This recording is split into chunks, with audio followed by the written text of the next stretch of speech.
Age is relative. Entire lives are begun and ended as the sun crosses the sky, while in other cases, a single sunset is an inconsequential unit of measurement. These particular yellow box eucalyptus trees could be over 400 years old, older than the city that surrounds them, older than even the nation that currently presides over them. It's easy to think of our institutions as ancient, unquestionable ordinances. These systems have existed far longer than we can comprehend, and they carry some prehistoric wisdom handed down from the trees that shall guide us for eternity. Younger still is the medium I speak about most frequently. Video games have been a commercial industry since the 70s, decades before I came to be, within a time that I conceptualize in the same way as the Roman Empire and the Neolithic era.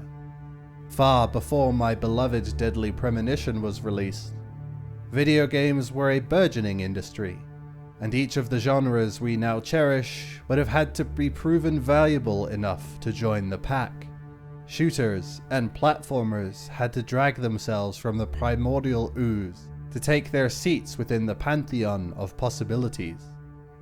And things would be no different for the humble role-playing game.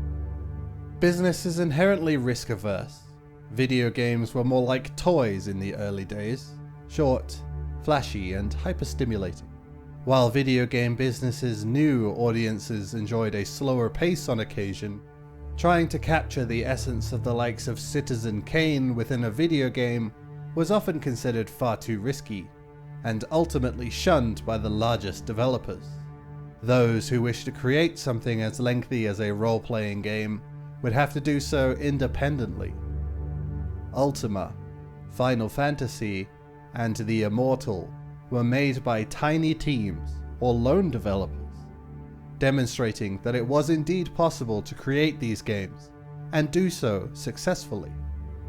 In 1994, one man would pursue his passion for digital role-playing games, dropping out of university to begin a 30-year-long journey in video game development.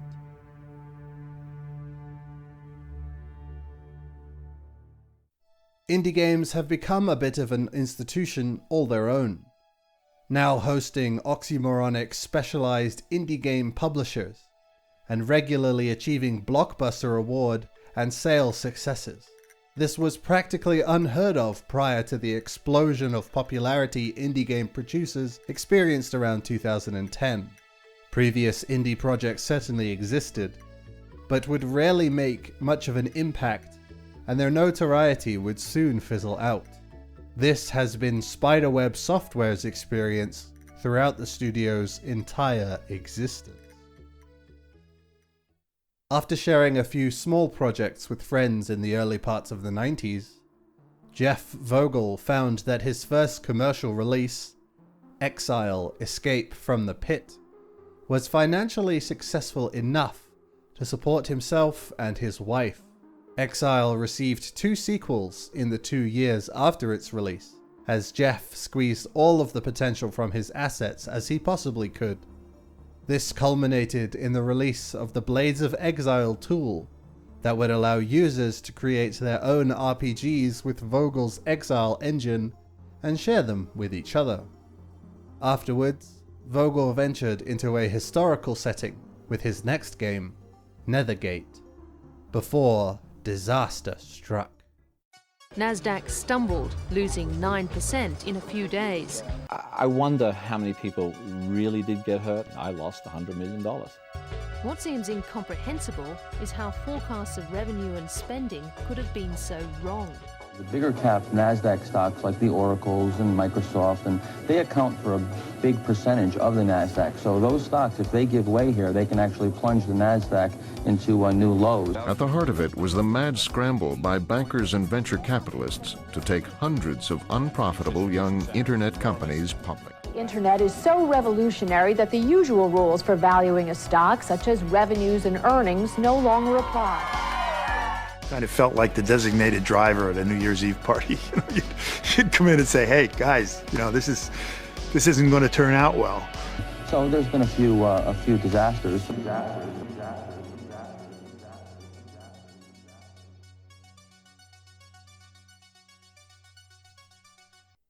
At the turn of the millennium, the computing industry imploded. Billions of dollars had been pumped into the industry, as internet access became common in homes worldwide. Many investing firms were shoveling their clients' money into businesses purely because the business had a .com at the end of their name. This didn't go well, and many of these businesses lost all of the money invested into them. I'm unaware if Spiderweb Software was affected by this market crash directly. The company is not publicly traded, and Vogel may not have had any money within the market at the time.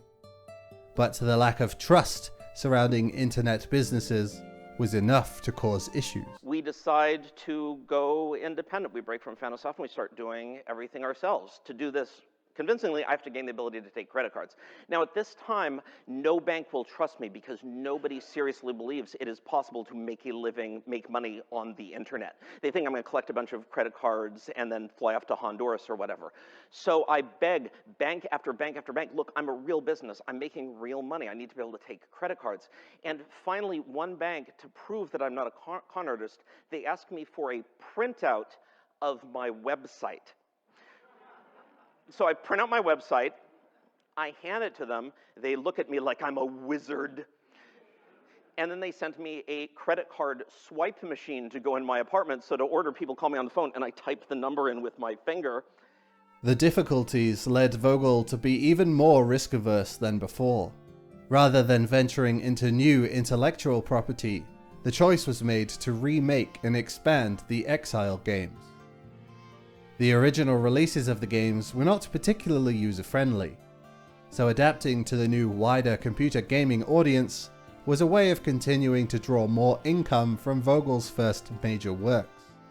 With a retitle to Avernum to distinguish from the previous series, 2 of these remakes were released in 2000, followed by a foray away from the high fantasy setting in the next year.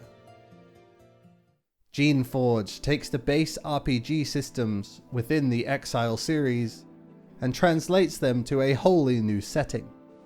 The series tends to revolve around the magical creation of life at the hands of a group of mages and the consequences of giving people such a power. Geneforge and Avernum games were being released on alternating years until Avernum 6 was completed in 2009. Things within the video game industry had changed drastically since Vogel had started producing games in this manner, and the total number of games being released regularly was exploding too. According to Moby Games, 3,600 games were released in 2008, 400 more than the previous year. Vogel would have to make a change to be able to hold on to whatever market share he had. The result of this soul-searching is Spiderweb Software's 2011 release, Avadon, the Black Fortress. Boasting one of Vogel's most complex stories yet, The Black Fortress is a world-spanning adventure in which the player acts as an agent for Avadon, a sort of world police under the command of the dictator Redbeard. The game isn't a graphical masterpiece by any stretch, but it compares favorably to its predecessors, and doesn't stand out too badly from its competition. 2011 was a relatively strong year in video games. Games like Dark Souls, Portal 2 and Skyrim would go on to become cultural phenomena, while the indie studios dropped massive releases back to back. Terraria, Bastion, Limbo, and The Witcher 2 all saw great success in 2011, but none of them would compare to the mega hit that was Minecraft's official release. Minecraft's absurd popularity introduced much of the wide video game audience to the possibility of indies. The biggest developers weren't making games like this. They had fallen into the same cycle that they would repeatedly try to establish going forward.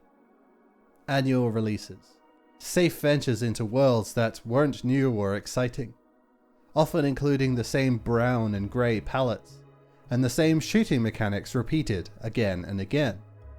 Indie games were there to fill the void, and Avadon the Black Fortress did rather well as a result. Other events also contributed to Avadon's improved sales compared to Spiderweb Software's other titles.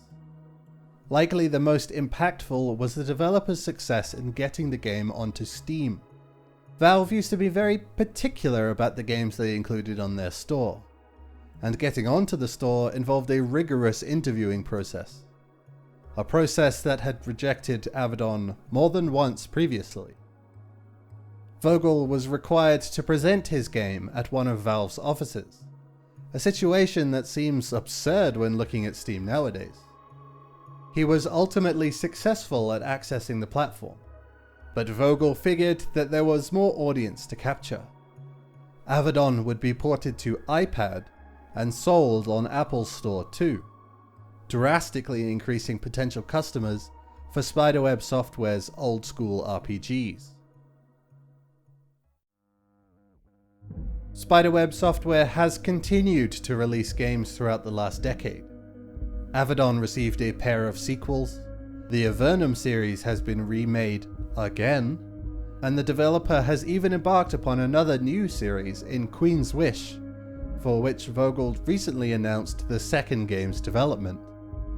The Geneforge games are also next in line to be remade, indicating Vogel's frugality knows no end. If Spiderweb Software proves anything, it is that a developer doesn't need to create something revolutionary whenever they decide to start on a new project. A solid set of mechanics, readable visuals, literally no sound effects at all, and a well-constructed story can earn that developer a comfortable lifestyle capable of supporting themselves. Sure, it'd be nice to have a Celeste or a Minecraft on your hands, but it isn't necessary.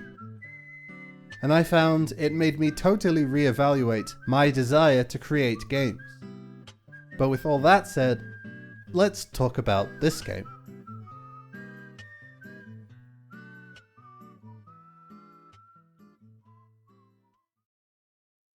Avadon the Black Fortress is an isometric-ish Western RPG with party building, character gearing and leveling, a grid-based combat system, and plenty of places to explore and find NPCs to converse with. The player can select one of 4 playable classes, and they may recruit 4 additional NPCs to form a trio with when embarking upon a quest away from the fortress. I chose Magda, the shaman, as my avatar in the world, and I'll explain later why this is the only objectively wrong choice the player can make throughout the entire game. The player is a newly accepted member of Avadon's forces. They have been successful in gaining the position of a Hand of Avadon, and will be dispatched throughout the world to deal with ever-escalating scenarios, ranging from clearing out pests from a dragon's lair, to attempting to mediate between 2 warring factions of the Pact, to even hunting down abominable magical monstrosities and sleuthing their way to the Creator. The game is segmented into regions, with a finite number of enemies to encounter within each. There are bosses to battle too, as well as side quests scattered across the world to gain extra experience, and funds for gear and consumables. The main quest sees the player travel to 3 countries with various events occurring each visit. While it is true that the player will return to some locations multiple times, the game never seems padded. The later quests occur in later parts of the regions that were previously inaccessible, or lead to a new exit that takes the player to an entirely new region to explore. GOG says I played the game for about 47 hours in total, although the total time I spent streaming the game is 48.5 hours. It's a much longer game than I typically play, and I'm not entirely sure if it was worthwhile. Many things that I value a lot in games were missing from Avadon the Black Fortress, and I often lost enthusiasm, regularly being inclined to shut the game off whenever I encountered a particularly challenging scenario. At a glance, the game's presentation seems mediocre but acceptable. The visuals are basic and a bit bland, but they're good enough for a game like this. The sprites and tiles are functional, and the writing often bumbles in to fill the gaps in the visuals, which isn't too dissimilar to having a dungeon master explain the scenario to a table of players. Video games are much better equipped to create these visual experiences than text, but that'd increase development costs that would stretch across the entire project. I find the audio portion of Avadon's presentation to be less forgivable. A single song has been licensed for the game. Just one. It plays at the title screen and during the game's conclusion. There is no other music throughout the entire game. Some locations have some ambient noise playing in the background, although it's very strange. In a town, the ambient noise has lip-smacking sounds, and the sounds of wooden wheels rolling, and a baby babbling, and it's okay. It could use some music to solidify the atmosphere, and some sound effects that are actually linked to the characters in some way too. In caves and large buildings, the ambient audio is a low rumbling sound, occasionally broken by lightning strike sound effect. This makes no sense, and often removes any rising tension that wandering through a bleak cave could have been building within the player. Other outdoor locations are accompanied by the sound of wind through trees, which is fine. Again, it doesn't compare well to some actual music, but sometimes it works. Strangest of all, though, is Redbeard's tower. Redbeard is the leader of Avadon, and the player will occasionally climb the fortress to meet with him to receive orders and the like. His tower is totally silent. No music. No ambient audio. No sound effects linked to any of the characters. Nothing. The game's finale happens here. A final, desperate battle for control of the Black Fortress. And it happens in total silence. It's hard to feel inspired to strive for victory without an epic backing track, so the ending of the game is a bit of a solemn anticlimax. But if you can stomach the boring presentation, there's a whole world to tour here.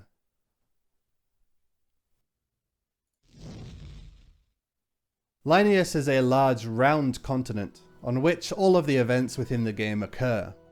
The mainland is split into 10 territories, while an 11th is entirely contained on its own separated island.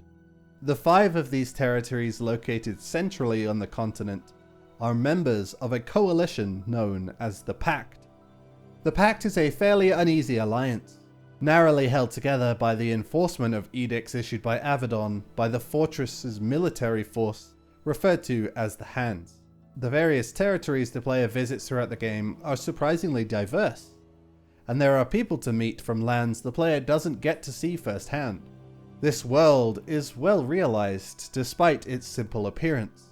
The Hulklandans are culturally quite different to their Kelem neighbours, and the cultural clash has led to a history of bloody wars between the two countries. One such war is currently raging, and interfering with it is a good third of the player's assignments from Avadon. Another third is dealing with Zethron, a dragon whose home borders the Wretchlands to the south of the Pact Land. Dragons in this setting are exceptionally powerful, but they're extremely arrogant. Zethron barely lifts a claw throughout the entire game, refusing to remove an invading force of wretches within his own home, barely helping when that enemy force broadens to include larger foes, and not even bothering to assist the player when another dragon decides to make its home nearby. The final third of the game is set far to the north, beyond the Pact's borders, in a feudal land referred to as Chimeria. A mysterious creature had been terrorizing one of the towns, and the local duke has refused to do anything about it. A young girl had walked all the way to Avadon to seek assistance, and the player is dispatched to investigate and destroy the creature if possible. Chimeria has a strongly established history, and the player can find remnants of this history, as well as anything else that might still exist within these long abandoned places. There are plenty of battles throughout Avadon the Black Fortress, some against simple wolves and spiders, and others against drakes and otherworldly demons. Battles occur in the normal region map with a grid laid over top. Characters have a number of vigor points they can spend to move, cast a spell, and activate an item. Every character in the game also has access to a basic attack, though that concludes the character's turn most of the time. This combat system is functional for about 70% of the game. There are no visualizations or specified values for an attack's range, so things can get weird when the player makes a choice somewhere out of range. Sometimes the game will say the location can't be targeted, sometimes it'll move the casting character automatically and spend all of their vigor before they make it into a suitable range. Sometimes, most commonly with healing spells, the character will move to be in range without expending vigor at all. I did generally find the combat to be enjoyable. Learning to stack debuffs in specific orders to increase overall damage and chances of further debuffs landing was very interesting. The player gets a fairly large range of spells to use across their party, adding new complexities as the characters level up, and then changing those complexities when a different character joins the party. Battles can begin at any moment, so terrain can also play a big role in any conflict. Some attacks become more effective in enclosed spaces, or drastically reduce in utility within them. The player has to be taking all of this into account, and it can lead to a lot of engaging combat scenarios. I do think stuns are too powerful, and are far too common though. Avadon also contains a lot of boss encounters, which I found significantly less fun than any other combat encounter. The bosses all have bloated health pools, so the player actually has to deal with their unique mechanics instead of burning the boss down too quickly. More of these mechanics increase the tedium of the battles than anything else. A ghost teleports one of the player's party out of the room and summons enemies to attack them while they slowly make their way back. A drake fills the room with copies of itself that can all deal boss level damage to the player's party, but since only one is the real drake, destroying the copies doesn't count towards winning the battle. A sorceress is immune to damage while a wolf minion is alive, hidden in a huge room with a lot of places to hide. Avadon isn't a fast game, and these fights wind up taking too long due to how much time is spent managing these mechanics in addition to the slow combat speed. The final optional battle against Redbeard is frustrating in these ways, and for me, in a new way that I didn't see coming. During the battle, Redbeard will periodically summon immobile elementals in a secret room next to the main battle arena. For each elemental that is alive, Redbeard takes 25% less damage. And so, the idea is that a character can go into the room and clear out the elementals whenever Redbeard summons them. The issue for me was that Magda was a shaman. Shamans only deal nature and poison damage, which elementals are immune to. 2 of the 4 characters I could enter this battle with were unable to deal damage to these elementals, and the other 2 characters weren't capable of dealing with the elementals and the boss at the same time. I was forced to capitulate to Redbeard because of this, which was disappointing.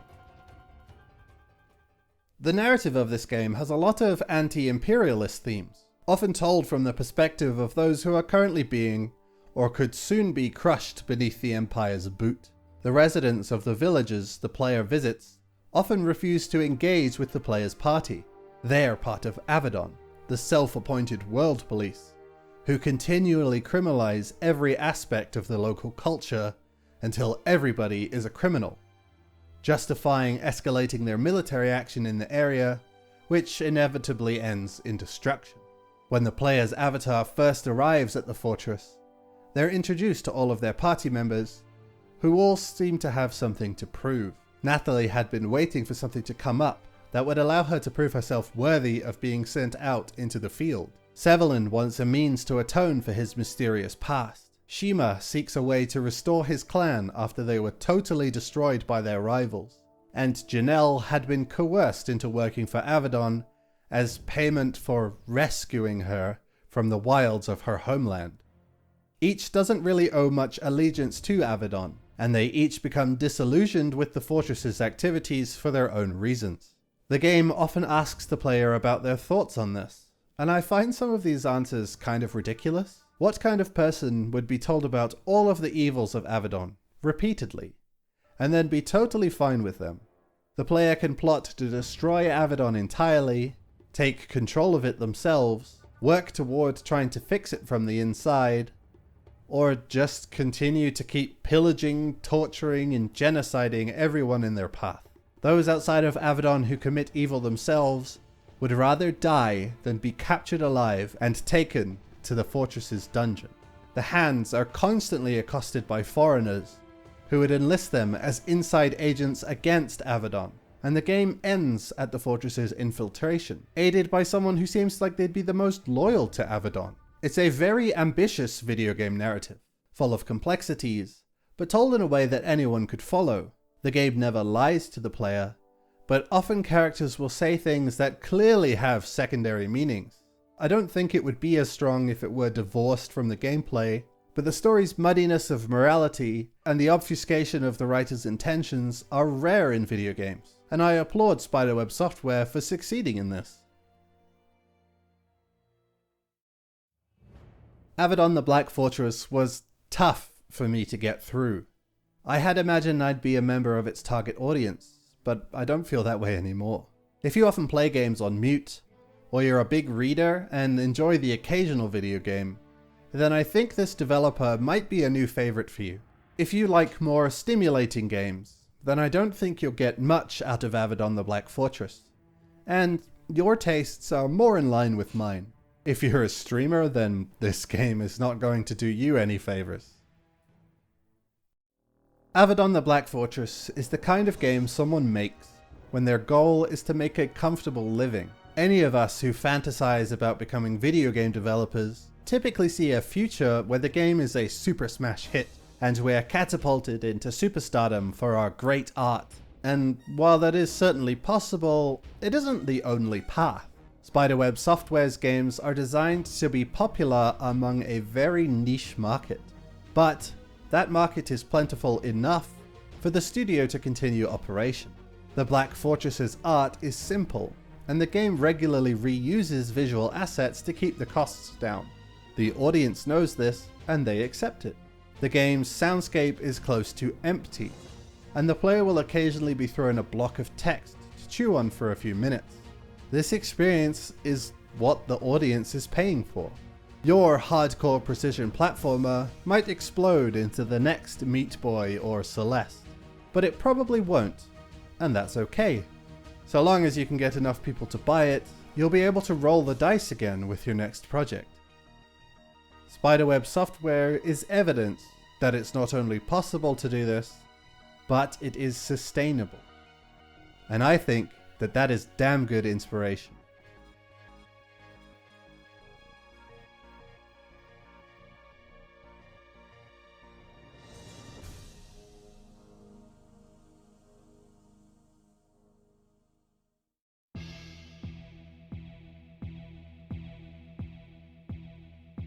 More grid-based battles against magic dragons next time.